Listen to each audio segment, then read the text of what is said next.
Peace. This is King Noble Black Supremacy.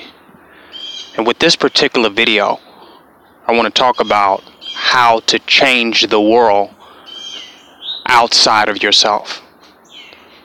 This is a very, very important topic. For one, the only way to change the world outside of yourself is to do one thing that everybody who talk about world change, social change,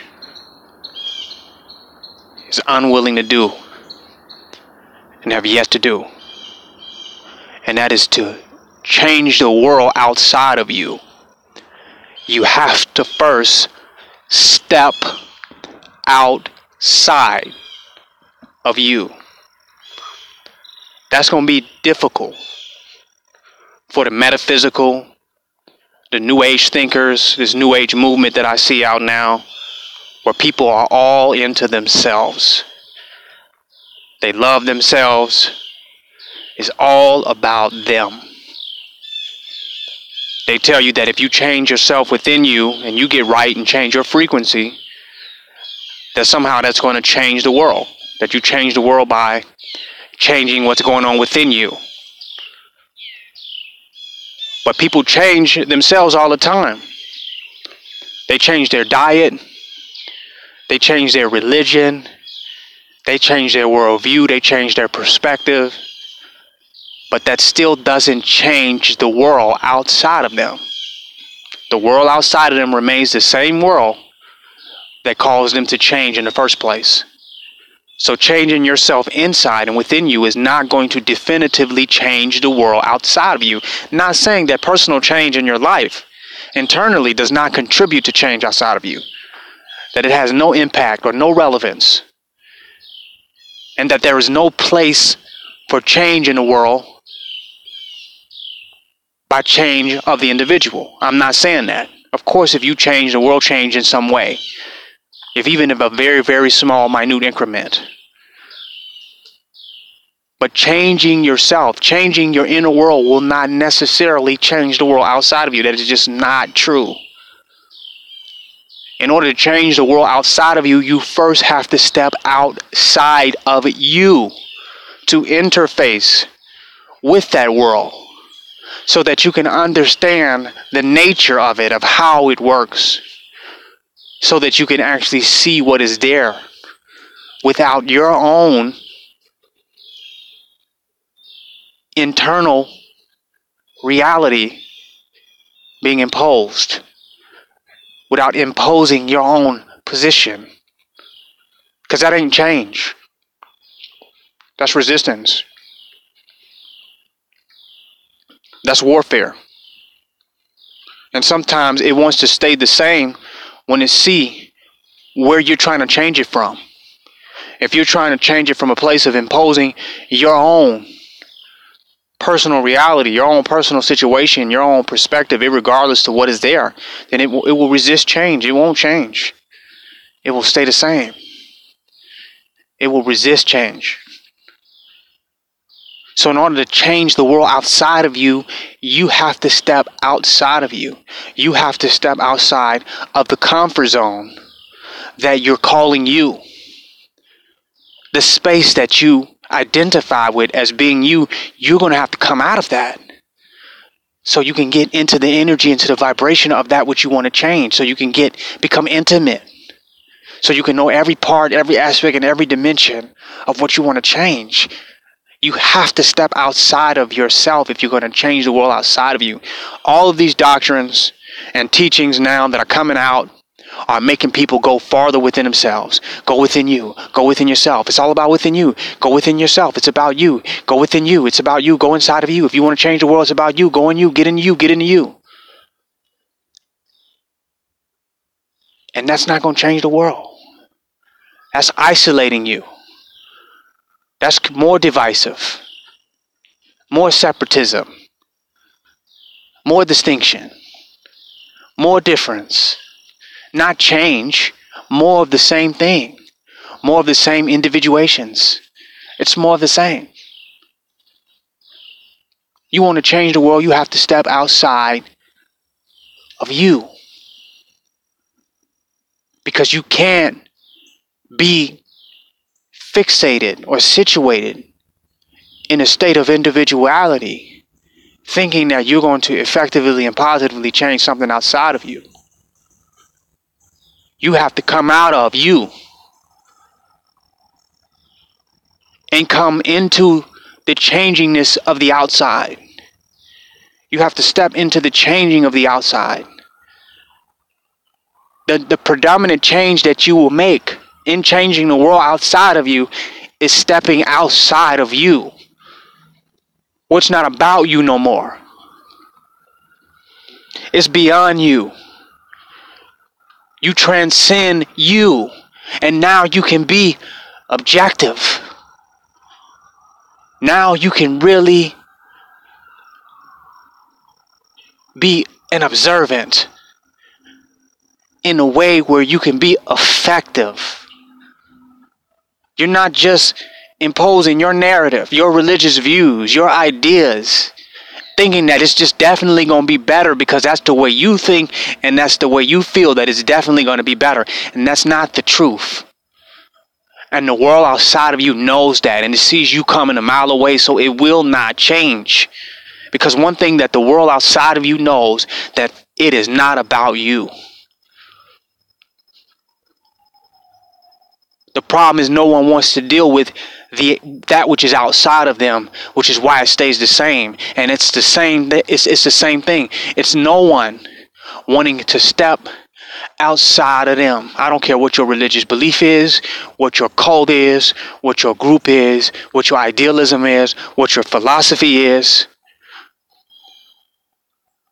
Nobody wants to step outside of them, and they only relate to and connect with things that reinforce the ideas that they already have, that validate the things that they already hold to be true.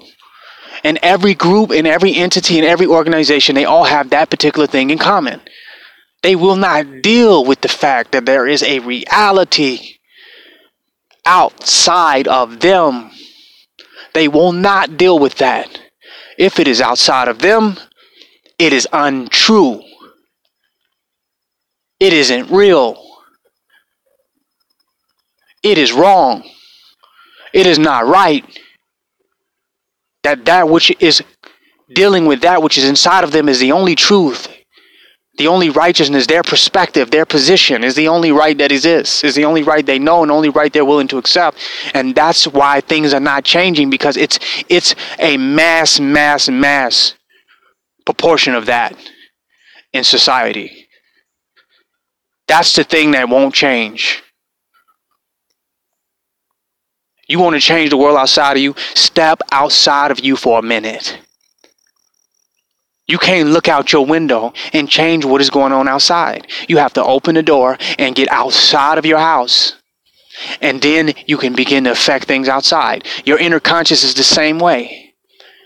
See, a lot of times what you think is your inner self is nothing but ranting. It's nothing but banter. It's nothing but programs, tapes. It's nothing but a conversation that is being perpetuated by itself.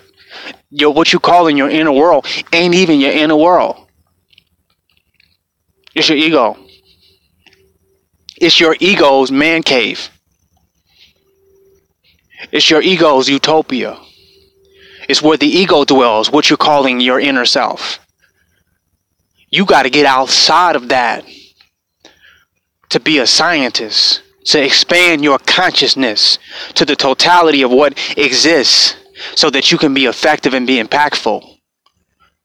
Not only do you have to step outside of yourself, you got to let the thing that you're calling yourself go. Because it is not you. The thing that you are calling yourself is not you. It's an attachment. It's an egoistic perspective or position. And you got to step outside of that. You got to let that go. It can't be about you anymore, because society wants to help maintain the illusion of you as an independent entity. It's connected within your social security. of being an independent entity. That's why you have to have identification. They make it about you, consumerism and marketing. It's all about this idea of a you. And this idea of you is most people spend their whole lives trying to perpetuate or reinforce this idea of the you that you think you are, of the them that they think they are. They spend their whole life just trying to keep that thing going. But they say they want to see change in the world. But it's not sincere, it's not genuine. They don't want to see change in the world. They want to perpetuate this idea of them into the world. So they really want to take their inside world, which is the ego, and superpose that on the world outside of them. It ain't even about change. It's about self-replication. It's about self-duplication. It's about self-projection. It's not about change at all. And you can't change an illusion. You can't change by adding a superficial and artificial layer onto something. That's not changing it. To changing things, you have to get to the root and get to the essence of them. We're not going to the essence. Our egos is just floating on the surface of reality, trying to maintain itself on the water. We're not diving into the deep.